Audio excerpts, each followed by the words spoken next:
Welcome to 843 TV. I'm your host, Will Wareham, coming to you today from the City Hall in downtown Beaufort. Today I'm going to be joined by the Mayor of Beaufort, Billy Kaiserling, City Manager Bill Prokop, and the Director of Parking, Linda Roper, all with the City of Beaufort. And we're going to talk about the issue of parking in downtown Beaufort.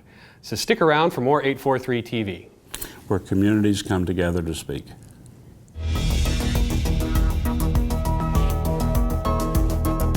.843 TV, where Bluffton comes to speak. Where Spring Island comes to speak. Where Hilton Head Island comes to speak. Where Beaufort comes to speak.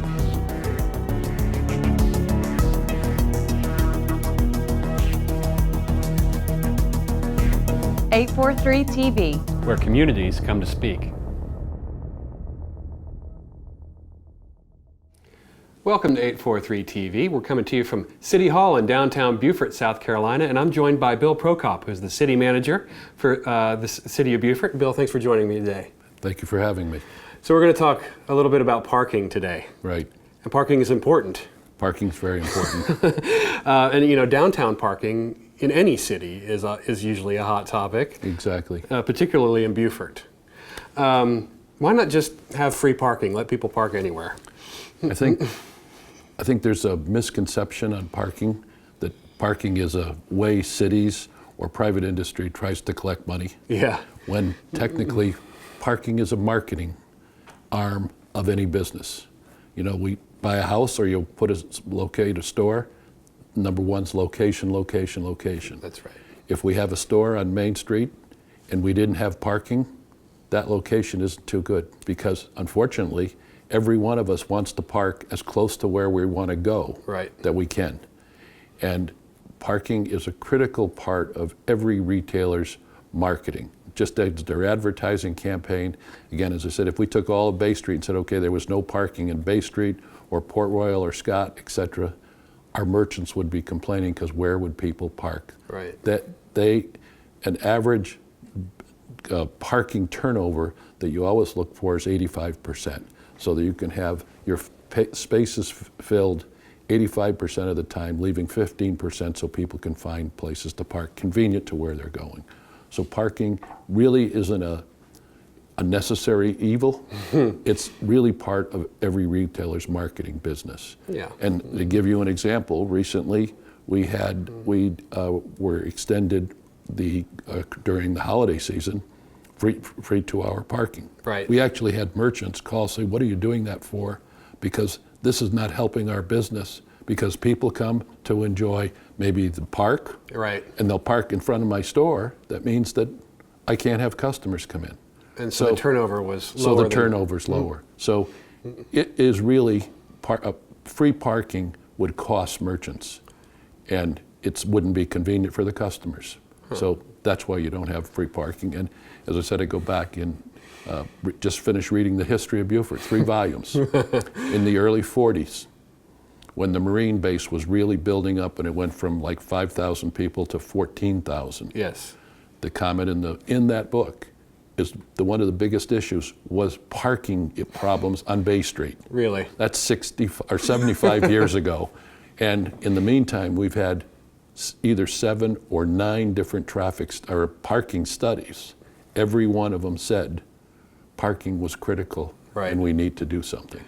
So free parking is not an answer. Free parking is not an option, because they'll just park there and stay. That's correct. Okay, so talking about these studies, you had a task force last year. Yes. That performed a study in Beaufort. What did they find? Study, I have the report right here. It found several interesting things.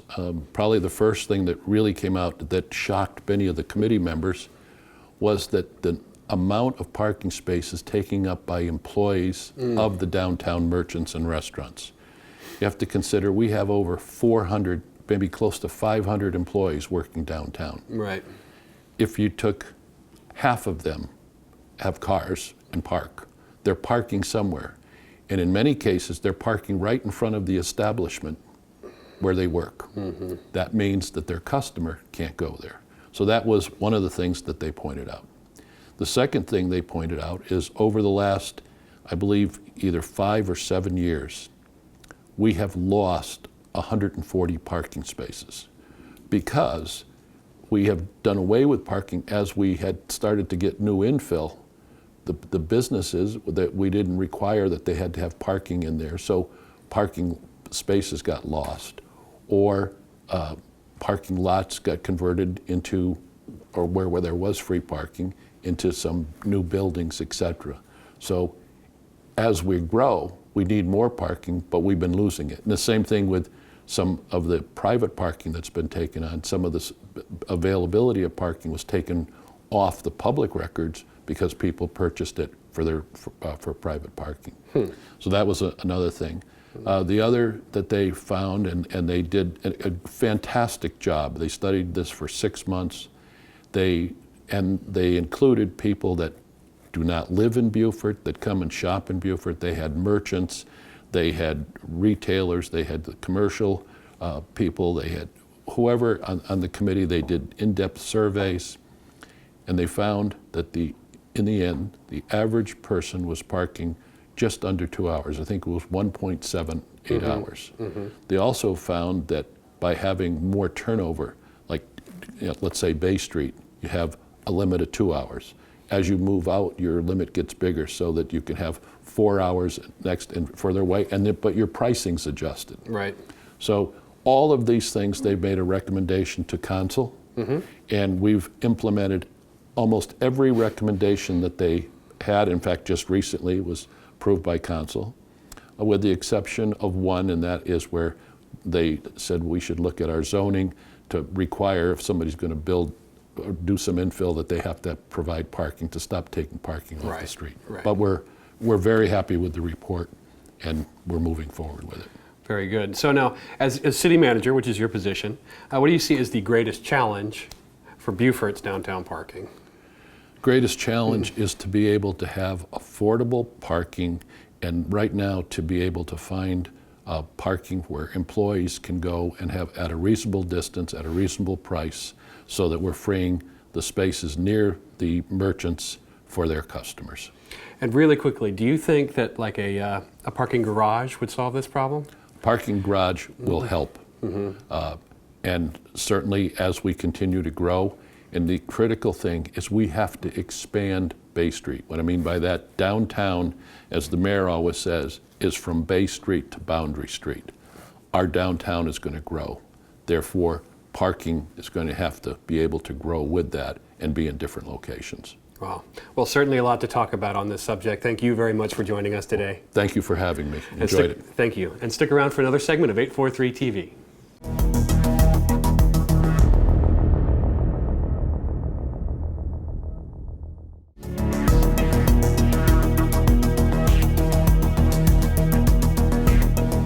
Welcome back to 843 TV. I'm now joined by Linda Roper. Linda, thank you for joining us today. Thank you.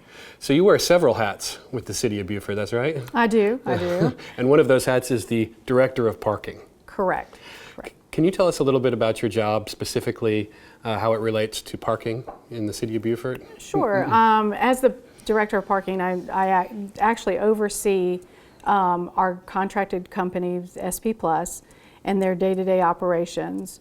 I'm also the liaison with the Parking Advisory Committee, where we figure out what kind of changes we can have to the program, make sure that it's vibrant and it meets the needs of the patrons and the businesses downtown. Okay. And so you've lived most of your life here in the Low Country, is that right? Actually, I was born and raised in Beaufort. Okay. So, yes. And in your personal experience, has parking always been an issue here? It has been an issue. Yeah. I remember going downtown as a young girl with my mother, and the adults, that's what they talked about. Really? They talked about parking, and it was an issue of where we were going to park and where we were going to shop and things like that. In my early years as a city employee, I was in charge of depositing the coins and the and the payments for parking violations, and I would read some of the complaints at that time. So as time progressed, we also, the city in 1998 decided to do a parking study because there were some complaints and some issues that the businesses thought that there should be a parking garage downtown because of lack of parking. During that time, I became in charge of of coordinating that parking study and becoming the liaison for at that time, the parking task force. So, so yes, I have been involved, and there have been several issues. Right. And getting back to those meters and parking tickets, some people, some of our viewers even, may think that that's just an effort to raise money for the city. But we touched on this a little bit with Bill. There's more to it than that, isn't there? There is. The reason why you want to manage parking is you want to make sure that there's a turnover of the parking spaces. You want to have that open space for the patron that wants to come downtown and go to a store possibly that they weren't planning on going to. So then when you see an open space, oh yeah, I can go there because it's close. Pop in. And we need to remember that and a parking space, the economic value of a parking space for the merchants is $37.50 per hour. Is it really? It is. So it's important to keep that turnover and have them available throughout the day. Yeah. So the more customers you have coming to your store, the more you make those types of things, and it keeps the downtown a little bit more vibrant. No, absolutely. And if there's not a parking space on the block of the store you want to go to, you may just continue on your way. Correct. So if on-street parking downtown became free, do you think the merchants would be in favor of that? No, I do not. I think that over time it would be back to we have a problem with parking. Yeah. We would have more people parking, more employees parking at the spaces, taking up the spaces for longer periods of time. Right. You wouldn't have that turnover. They would feel it after a while. Yeah. No, I think that anybody who's worked in retail has probably learned the lesson of, if you're going to come to work, you're going to park, not right next to the front door. Correct. Some of these people who work in the food and beverage industry downtown, the people who work in the shops downtown, where are they parking? Well, you've got some that are parking. You've got some that park outside of the 3-block area where we have paid parking. They actually park in free spaces that possibly are in front of some of our residents that are close to downtown, and they walk those 3 blocks or so. Then there are some that actually pay for monthly parking. Okay. But we currently right now we have all employees, or not all employees. We have some people paying for monthly parking, and we have 176 people that pay for monthly parking. We do not think that this is food and beverage. We think a very small percentage of that is. Then you have some that are actually parking at the meters and paying. Yeah. And risking a violation. Right. So that's. Is that a sector that the city's looking at servicing, the employees of these downtown merchants and employees, in an attempt to find a place for them to park? Yes. We just recently purchased the 500 Carteret Street. Yes. And that should yield us about 75 spaces, public and monthly parkers. Okay. We're hoping to offer that at a very discounted rate for these employees, because one of the things that the Parking Task Force recognized was the fact that you probably need to provide parking cheaper for some of the employees. Right. And so just to clarify, that is the property that's pretty much across the street from the chocolate tree, is that right? Exactly. And are you just going to, can you tell us a little bit more about the plans to develop that area? Well, it's a very large piece of property, and there are some spaces behind the building that are open space right now, and we hope to be able to put some improvements in there, put some curb stops in and designate that these are actually parking spaces. Right. We want to take one of the lots that are there and actually make those so that those are only for your monthly parkers and employees at a discounted rate. And then the other part of the portion of it we would make as public parking. Okay. So that we can have the one-time visitors that want a really discounted rate Right. to be able to park there and be able to, and they'll have a little bit longer walk. Yeah, but it's close enough, and you It get to is. see some of the shops in downtown Beaufort. And as the city continues to grow out down Carteret Street Right. and further out, it's closer than you think. So that's a very strategic move by the city to address parking in downtown Beaufort. Linda, thank you very much for joining us today. Thank you. And stick around for one more segment of 843 TV.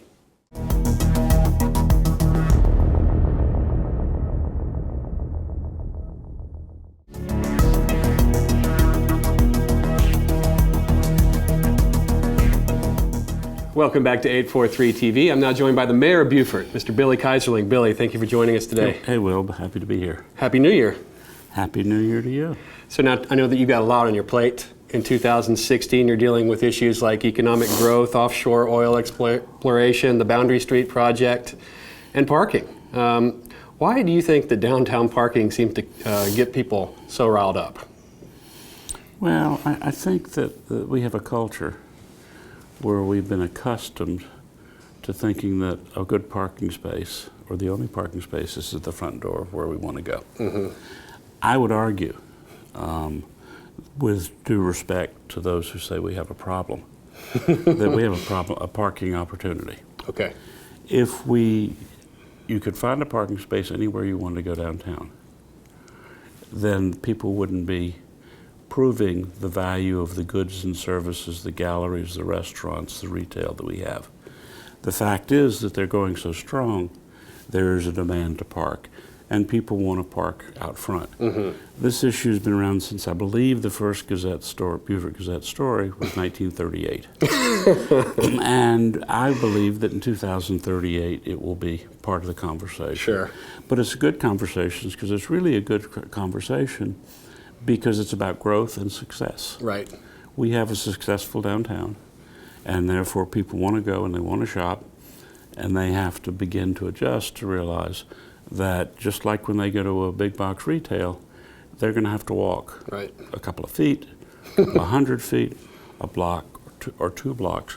But the value in our downtown, in our shops, our galleries, our restaurants is there. Yeah. So a parking problem is really a good thing, mm-hmm. but it's going to always be, as we grow, it's really a tool for growth.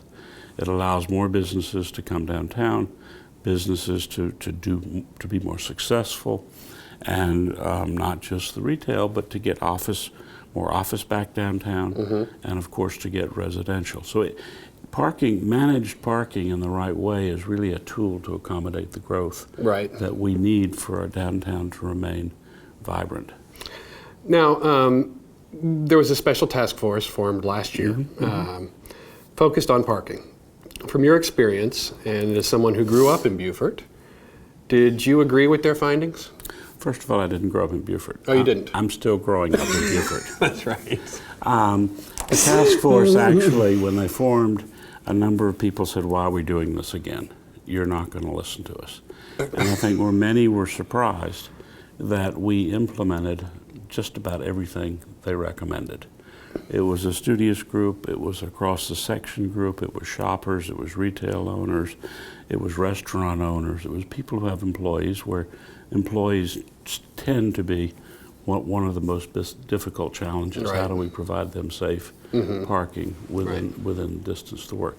But the task force did such a good job that, as opposed to having parking come up and then solve it, then come up and solve it, mm-hmm. we've actually transformed that into an ongoing parking advisory committee that will be working with our parking manager, Linda Roper, and with SP Plus, so that we will not wait for problems to pile up.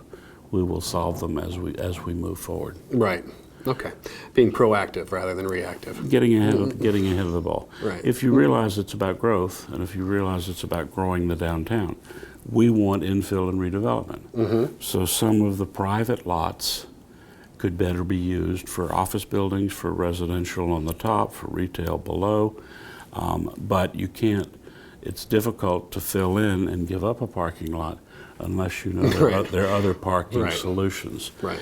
If, in fact, every single vacant lot that is now used for 1 car, 2 cars, 3 cars, 4 cars, 5 cars, had another building on it, it would create more opportunity for those who want to do business in the greater downtown area.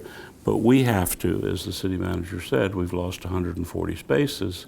What we need to do is to begin to offset right. those spaces and then to encourage the infill and the redevelopment. Okay. Now, I've heard some banter since I've lived here about a parking garage. And if some sort of parking garage is at least part of the solution, how do we go about making that happen? It is part of a solution. Okay. But it's part of a long-term solution. Right. At the cost of $16,000 to $20,000 a space, a small city of 13,000 moderate to low income people are not going to be able to just up and build a parking garage. Is that the cost? That's the estimated cost. So we're talking about somewhere in the neighborhood of $16 million, a city with an $18 million budget. Right. Where does the money come from? Yeah. It could fall from the sky. We thought there may be a capital sales tax. If the county tries that, we'll put that on the list as well. But also on the list would be to remove the parking from the marina parking lot, or the majority of it, to create more open space and room for more outdoor activities, better bathrooms, a new marina store, to consolidate and use that space. That would then mean an additional 175 spaces we would need. So even to create a park, we need to find more parking. So it's on the horizon. I think the short term is to better manage what we have, to add incrementally additional spaces. Linda Roper talked about the 75 on Carteret Street. It's really up to 91, but the building itself will require, once it's alive again, will require some parking. Right.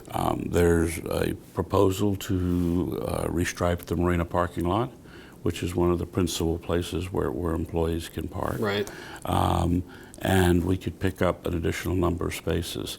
So I think the incremental approach is to continue the flat lot approach, remembering that they have to be landscaped, that they have to be have pervious surfaces, so we don't create stormwater, so that we don't have sand running into our drainage system. So the short term will be to use opportunities. Meanwhile, we are bringing on a consultant who, with no obligation from the city, is going to take a deep look at the overall parking at particular sites that make sense, and then to perhaps give us a real number rather than our guesstimates of what a garage would cost. The bottom line is you can never charge people an amount to park that would pay for the cost of that space. Yeah. So you're going to have to find another source of money using the revenues to maintain and operate the facility. Yeah. So I'm not holding my breath on that. Right. I think that certainly since I've been mayor, or since I was on city council, before that, the public has become more open to a garage. There was strong opposition early when we talked about, replacing parking to make the park, enhance the park and make it active for water sports and other activities. All of a sudden people said, well, maybe a garage wouldn't be that bad wouldn't be a bad thing. But whenever you get to the garage, once you deal with the question of money, siding is going to be very important because it's going to have to fit. Yeah. And fitting in a 500-car garage or a 400-car garage in a city with relatively small buildings in a historic landmark district is no small feat. No, it's not. But it's been done. It can be done. So let's start with what's the need, where are the potential locations, what is the cost, and then look for the long-term solution to a garage. Well, lots to think about, and lots going into this discussion more than just frustration about nothing.